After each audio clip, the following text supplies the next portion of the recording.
Muy bien, seguimos con El Salvador. Se llegó el momento del tema del día, así que presten mucha atención. Es un tema de interés no solo para las mujeres, sino para nosotros los hombres también, y eso para tener una mejor sociedad. ¿De qué vamos a hablar este día? Derecho de protección de la mujer. Les presento a nuestras invitadas: Karen Campos, asistente legal de la Unidad de Género de la Procuraduría General de la República. Bienvenida. Bienvenida. Gracias. Y también nos acompaña Bárbara Romero Rodríguez, ella es directora de Ciudad Mujer Colón. Bienvenida. Muchas gracias. Muy bien, creo que vale la pena comenzar aclarando qué se puede considerar ya una violación de derechos contra la mujer. Sí, bueno, yo creo que es importante... Bienvenida a El Salvador. Gracias. Es importante tener en cuenta que, bueno, tenemos muchos derechos humanos, pero también hay derechos que son específicos de nosotras las mujeres. Y uno de esos derechos es el derecho a una vida libre de violencia que tenemos las mujeres. Todo hecho o acto que vaya en contra o me limite, me coaccione a hacer algo, puede considerarse una vulneración a mi derecho.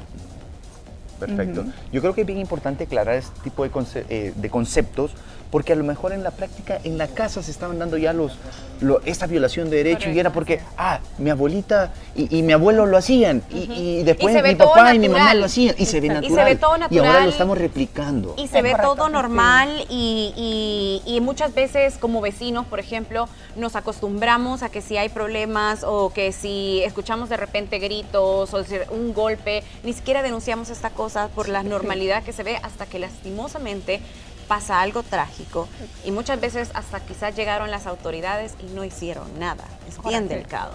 Sí, correcto.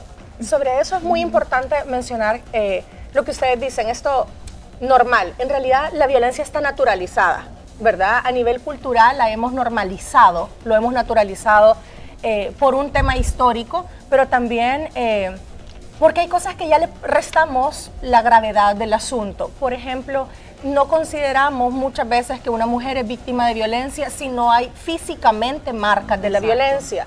La violencia también es violencia psicológica.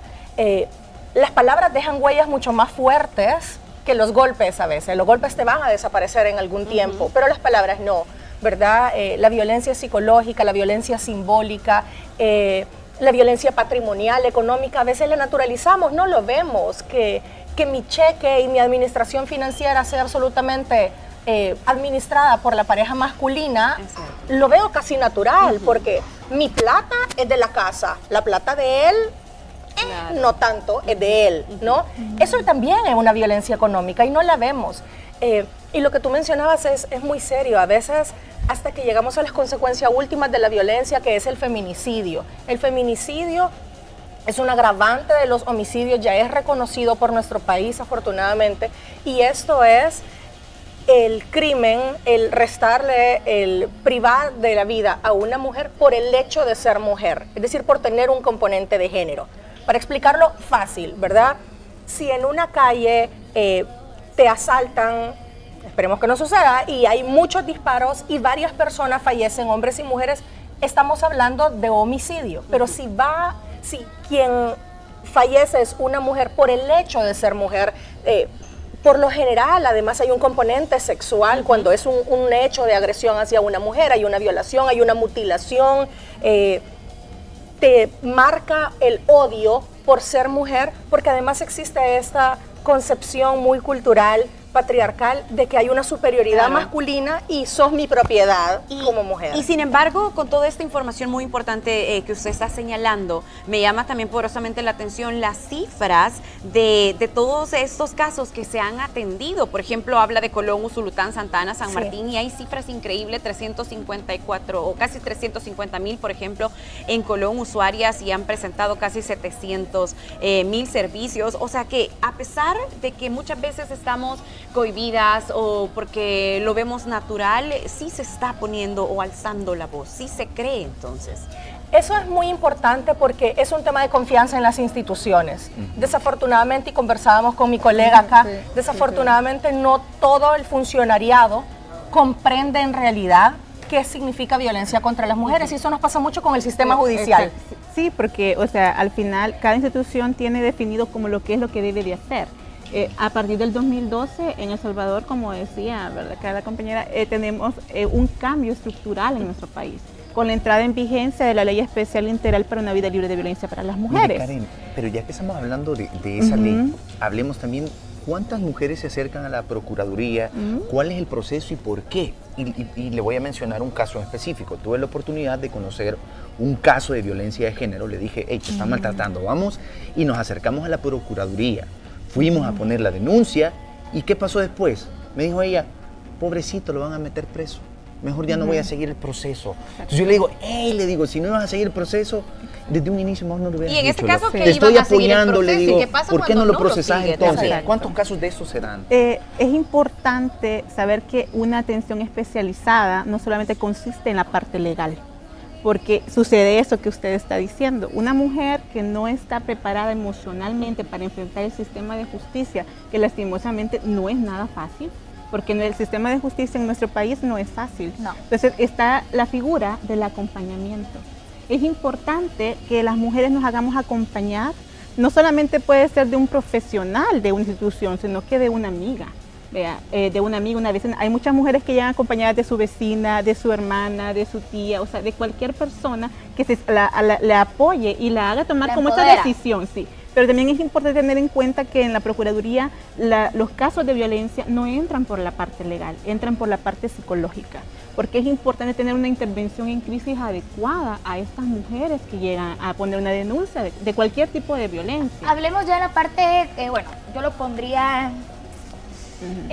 cruda, sin tapujos, sin muchos conceptos, sino que algo más real. Llega alguien a poner la demanda, ¿sí?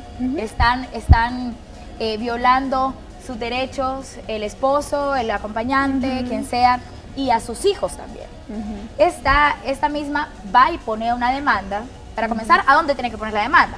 Uno. Dos, ¿qué pasa si en el mismo lugar donde fue a poner la denuncia, simplemente el juzgado o la jueza o el juez, lo único que hacen es, bueno, vamos a mandarlos a hacer un examen psicológico? ¿Qué haces en ese momento? Porque obviamente te sentís débil, te sentís, ¿cómo se dice?, impotente, porque no te solucionan. ¿Qué se hace en ese caso? No te están solucionando. O sea, querés que te manden a hacer un examen, querés que te manden donde un psicólogo, a vos y a toda tu familia, pero el hombre va a seguir en la casa hiriéndote a vos y a tus hijos. Sí. Lo clave ahí es lo que tú has mencionado. ¿Qué pasa cuando llegas a esa institución? Llámese cual sea. Idealmente, si vas a poner una denuncia, hay diferentes instituciones, ¿verdad? Por ejemplo, en el modelo de Ciudad Mujer, todo el módulo de atención y prevención de violencia es un modelo integrado donde está el Instituto Salvadoreño del Desarrollo de la Mujer, está ISDEMO, con un acompañamiento psicológico y de trabajo social que muy bien mencionaba la compañera, es fundamental. Luego está la Policía Nacional Civil, desde una oficina de denuncia y atención ciudadana, Procuraduría General de la República, Fiscalía y el Instituto de Medicina Legal. ¿Qué queremos al tener un modelo integrado?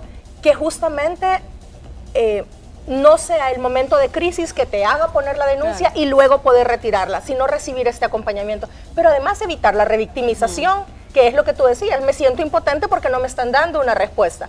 Si hay un agresor en la casa y estamos hablando de flagrancia, esto es que acaba de pasar, estoy dentro de las 24 horas en que el hecho pasó, tengo que ir a una policía, a ISDEMO, a pedir unas medidas de protección.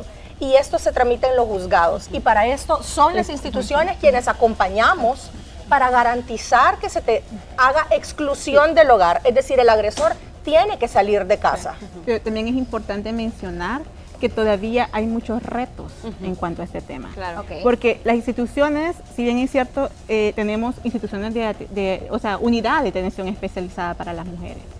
Pero también cuando ya vamos al sistema judicial todavía nos encontramos con prejuicios, ¿verdad? Con situaciones de estereotipos en que nos competen como mujeres. Y lo que hablábamos al inicio, la cultura, toda esa socialización que tenemos desde antes de nacer, ¿verdad? Desde antes, ¿qué debe de hacer una niña? ¿Qué debe de hacer un niño? ¿Cómo se debe comportar una mujer?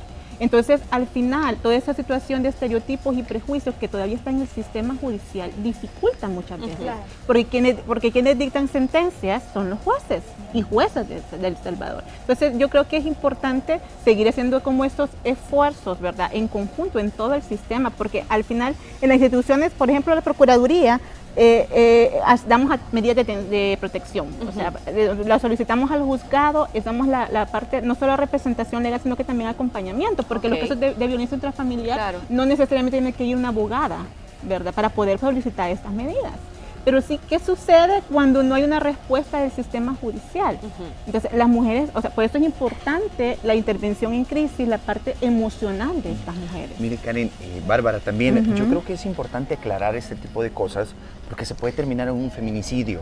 Y hablando de esto, tenemos las declaraciones de un familiar de un caso reciente en la colonia Sacamil, del por qué se llegó a esta situación. Así que quiero que presten mucha atención, seguiremos hablando de este tema. Usted en casa, si le interesa esto, hay que prestar atención. Así que veamos las declaraciones.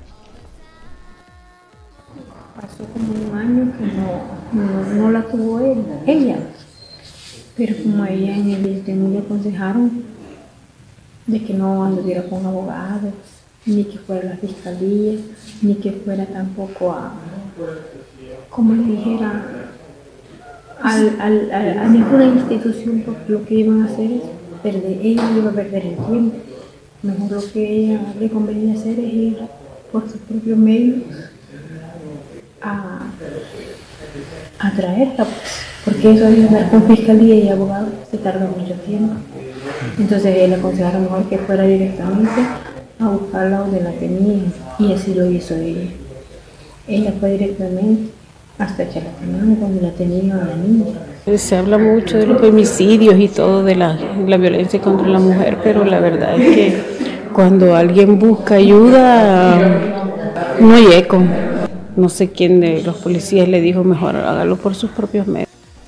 Ay, Dios mío. Bueno, son casos reales, lamentablemente pasan en nuestro país y ya nos fijamos, nos damos cuenta ahí las declaraciones, desinformación. Sí. No sabemos utilizar correctamente las instituciones, tal vez la ley en sí misma. Entonces, ¿qué le podemos aconsejar a las personas que a lo mejor están sufriendo en esto para no llegar al feminicidio? Yo creo que es importante mencionar acá el ciclo de la violencia. Porque cuando hay una situación de violencia para las mujeres, o sea, alguien puede decir desde su punto de vista, pero ¿por qué está ahí? ¿Por qué no sale? ¿Por qué no denuncia? Si es algo tan simple, darse cuenta que yo estoy siendo maltratada y violentada, ¿por qué no busco el sistema? Pero no es fácil para las mujeres que están en esa situación de violencia. Por eso es importante el acompañamiento y la parte emocional de estas mujeres. Porque el enfrentar un sistema de justicia, y más si vamos desde los precedentes en que fue alguien que no lo atendieron, alguien que no lo vio, o me dijeron que voy por gusto, ¿verdad? Entonces yo creo que es importante también desde nosotras las mujeres, además también poner nuestros límites, Claro. ¿no? O sea, pero no solamente es el decir no, sino que también, o sea, desde que somos pequeños, desde que somos pequeñas, niñas y niños, porque esto es un tema que nos compete a todos, alguien puede decir, no solo a las mujeres, es la parte educativa, la parte social, tanto a mujeres como a hombres. A empezar a detectar esas cosas que no son normales cuando estamos en nuestro matrimonio. Y bueno, no hasta que llegamos a nuestro matrimonio, sino desde el noviazgo, o desde que empezamos a conocer a esta pareja con la que estamos frecuentando, nos estamos saliendo. Ahora, me llamó la atención que mencionaban, y Henry mencionaba la palabra también desinformación. Y decía, bueno, muchas veces la policía dice, me dijo, no, mire, mejor hágalo usted, o no, mire, mejor vaya a tal lado. Y recordando también un caso de que tenía este mismo problema y acudió a la policía y no sé cómo llegaron a platicar con el sujeto que estaba haciéndole daño a la familia, y no solo a la mujer, sino también a sus hijos, por eso digo familia. Y a lo que quiero llegar es que él medió con los policías, y lo llamamos así, le dijo, no, yo me voy a ir, ya no la voy a maltratar, y logró salir de la casa, o sea, sin ningún problema. Entonces, es bien difícil también que muchas veces este tipo de mujeres que están pasando por esto digan, no, es que las autoridades realmente me van a ayudar. O sea, entonces también esa es una parte, como usted decía, yo sé, es una punta que está ahí todavía metida en el tintero, pero que tiene que de verdad consolidarse y dar respuesta. Sí. No, o sea, realmente lo que esta parte, ¿cómo la involucramos con la ley Lepina? O sea, porque aquí es un hilo tras otro, aquí es una cadenita, y creo que nos tenemos que llevar más de 10 horas hablando y más en este programa. Pero, ¿cómo hacemos? Ok, lo que Celina es importante, porque ok, el hombre se va, pero la ley Lepina protege también porque el papá tiene derecho a ver a sus hijos, pero realmente a la hora que se va, los maltrata. O sea, se los lleva, ay sí, te lo traigo el lunes, pero en ese fin de semana los maltrata. ¿Cómo nosotros como mujeres, o sea, qué nos defiende? O sea, ¿qué podemos hacer? O sea, ya algo más real. Y en la Procuraduría, Gigi, con ese tema también nos dan la opción de decir, mire, quiere que su hijo vea al padre en este caso. Obviamente si estamos sufriendo un maltrato y si el niño lo ha sufrido, obviamente que vamos a decir que no, pero ¿realmente nos ampara la ley? Sí, ¿O lo vamos a mandar a cuidar, pero tiene que ir alguien a cuidar a los niños y lo que menos queremos es que vean a nuestros hijos? Que sí se puede producir. Hay diferencias. Hay dos situaciones ahí, ¿verdad? Una es, o sea, desde el punto de vista como madre, Claro. ¿verdad? Y también dentro del tema de la violencia económica y patrimonial, que muchas veces sucede por esta situación de violencia intrafamiliar, ¿no? Pero también está la parte de violencia hacia los hijos, que son, si lo vemos así, a nivel de jurisdicción, son dos cosas distintas y se ven separadamente. Por ejemplo, un maltrato hacia un niño, hija o hijo, se ve en los juzgados especializados de niñez y adolescencia, ¿verdad? Entonces, hay jueces especializados que se encargan del maltrato. Ahí pongámosle pausa. Entonces, si están violentando a mis hijos, no es el mismo lugar donde me están violentando a mí como la mamá. Ok. ¿A dónde? ¿En qué lugar lo hacemos? La Procuraduría da atención para ambos casos. La Procuraduría, alguien puede llegar a la Procuraduría tanto porque estoy violentada yo como mujer, que está la unidad de atención especializada para las mujeres, pero también puede llegar desde un niño de 12 años a decir, bueno, miren, yo quiero denunciar a mi mamá, a mi papá, porque no está cumpliendo, porque me están maltratando, porque me está violentando. Y hay defensores públicos de niñez especializados que le dan la atención a este niño o esta niña. O al contrario, ¿no? O sea, hay muchos casos también de abandonos y hay medidas, hay un proceso ya estructurado y diseñado en casos de niñez, ¿verdad? Igual que en los casos de mujeres, ¿no? O sea, siempre y cuando no sea un delito, es la Procuraduría General de la República la que representa asesorar. Si estamos ante un delito, entonces lo derivamos a Fiscalía y acompañamos a esta mujer en Fiscalía. Yo quiero decir algo muy importante por lo que tú señalabas de la desinformación, ¿verdad? Y quiero agradecer el espacio que ustedes han hecho para que abordemos este tema, porque sé que estamos llegando a un montón de hogares, ¿verdad? Y están felices, por cierto. Dicen de que excelente, gracias. No hay forma de que yo denuncie algo que no sé que es un delito. No hay forma de que yo ponga un punto final a algo que no sé que está mal. Lo fundamental es la información. Les invito, amigas, amigos televidentes, porque esto es un tema de país, no solo de mujeres, a informarse. Tú decías al inicio, ¿qué pasa si es una vecina? ¿Qué pasa si es una amiga? Hay que informarles. Regalémosles la vida a través de la información. Lo mejor que podemos hacer es informarles, conseguirles información. Yo creo que es muy importante saber que con nuestra nueva legislación, que es una legislación maravillosa a nivel de la región, no solo nos faculta como testigos, sino que nos compromete. Porque si estamos viendo un caso de violencia y no decimos nada, nos convertimos en cómplices. Claro. Es muy importante saber identificar casos de violencia y si tenemos dudas, busquemos información. Hay varias instituciones que estamos trabajando todos los días por hacer que esto cambie. Entonces, les pido que tengamos esa sensibilidad que tú tuviste con tu amiga de decirle, no, mira, esto no está bien, vamos a las instituciones, busquemos ayuda.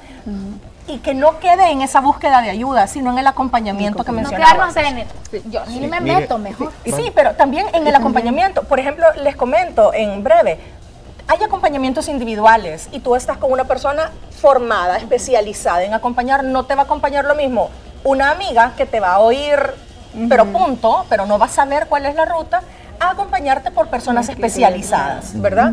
Pero además también hay acompañamientos grupales a través de grupos de autoayuda. Muchas veces las mujeres luego, y hemos tenido la experiencia de estar 3 meses en el grupo de autoayuda y de oír a otras mujeres que han pasado situaciones similares a ellas, hoy sí ya están listas a denunciar, no estaban listas en un primer momento, porque hay retos en el sistema muy grandes, pero luego sí lo están, y eso es fundamental. Sí, y también es importante en cuanto a los grupos de autoayuda, porque muchas veces nos preguntamos, ¿qué pasa después de haber realizado un proceso judicial?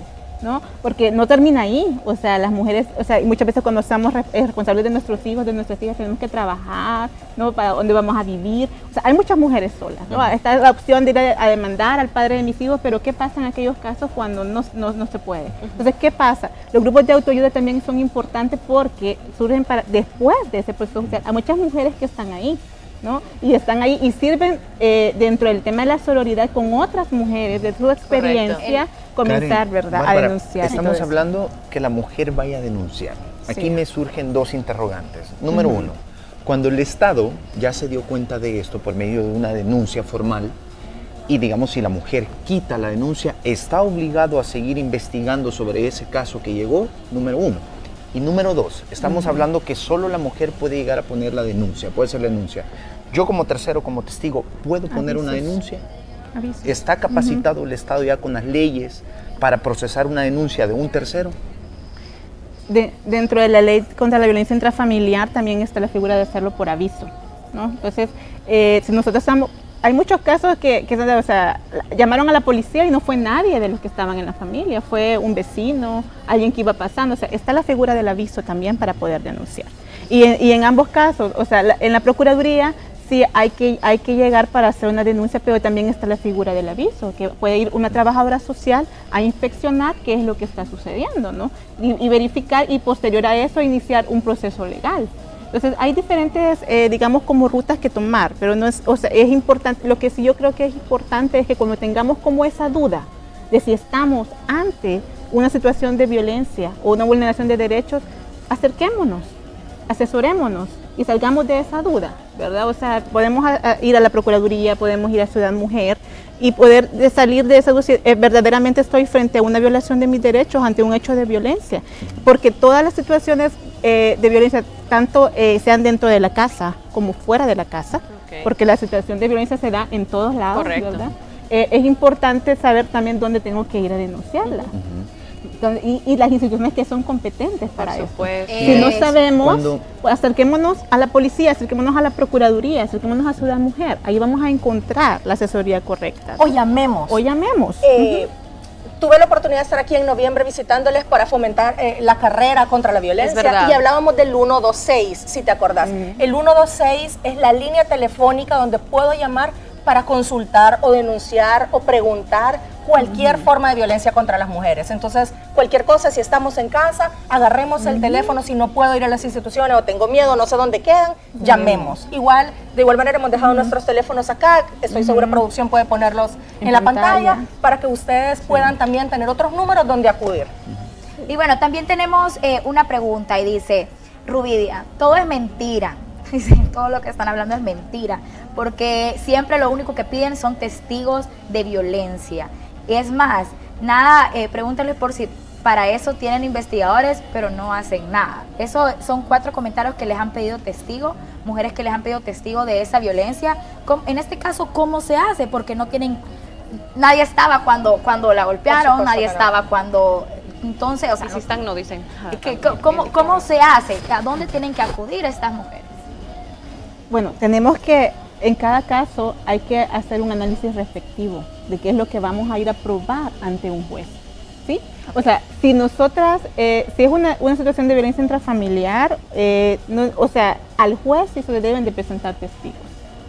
Alguien que diga, o igual pues, sucede en una situación judicial de cuota alimenticia, por ejemplo, ¿no? Tenemos que llevar, ¿cómo probar que el padre de mis hijos no me está ayudando? Sí, puede parecer ilógico, pero nuestro sistema judicial está diseñado de esa manera. Entonces, muchas veces, claro, si nos vamos a un delito, por ejemplo, como acoso sexual, me puede parecer todavía más ilógico que me pidan un testigo. Porque generalmente el acoso sexual se da, ¿verdad?, solo conmigo. Por supuesto, nadie va a estar presente al momento de eso. Por supuesto. Entonces, hay muchas situaciones y lastimosamente, ¿a quienes nos cae la carga de probar? Así es, a nosotras, las mujeres las que vamos a hacer la denuncia. Pero vamos ante el juez, o sea, la Procuraduría promueve judicialmente, ¿verdad? Entonces, la abogada debe de preparar su caso y garantizar que eso vaya a salir de una manera positiva ante el juez. Entonces, ¿verdad?, dependerá de cada proceso, de cada situación específica. Cuando iniciamos el proceso,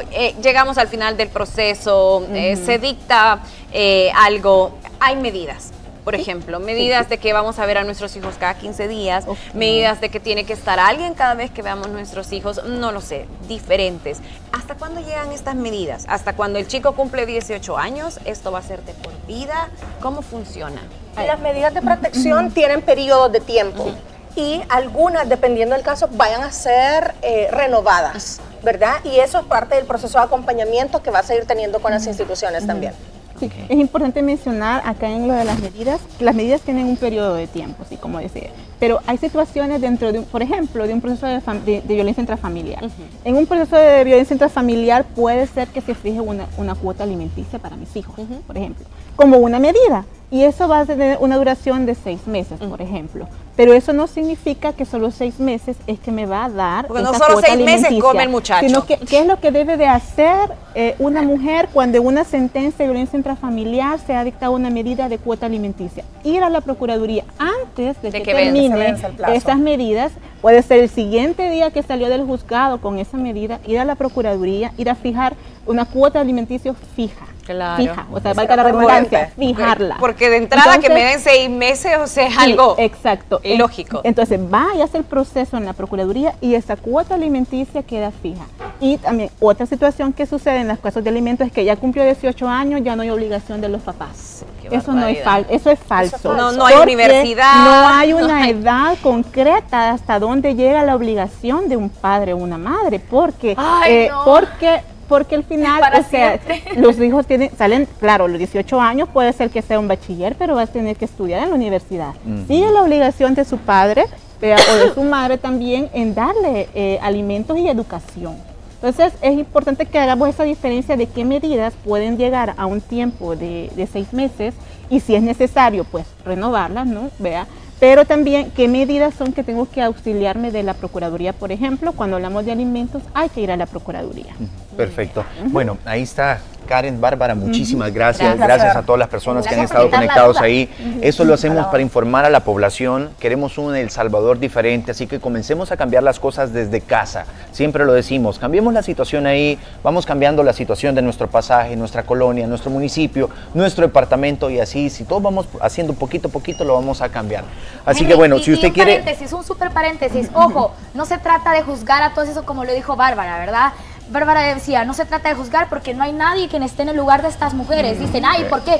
¿Por qué no denunció? La hundís al decirle, es que qué dunda, qué tonta, que por qué no se sale. Es que usted no está en sus zapatos, usted no sabe el daño o el miedo que esa mujer tiene. Mejor ayúdela, abra la boca y llévela, o sea, ayúdela realmente, no simplemente la juzgue. Así que acompañémonos. Exacto, si quiere más información o quiere contactarlo por algo, Procuraduría General de la República, 2231-9484, a través de las redes PGR-SB.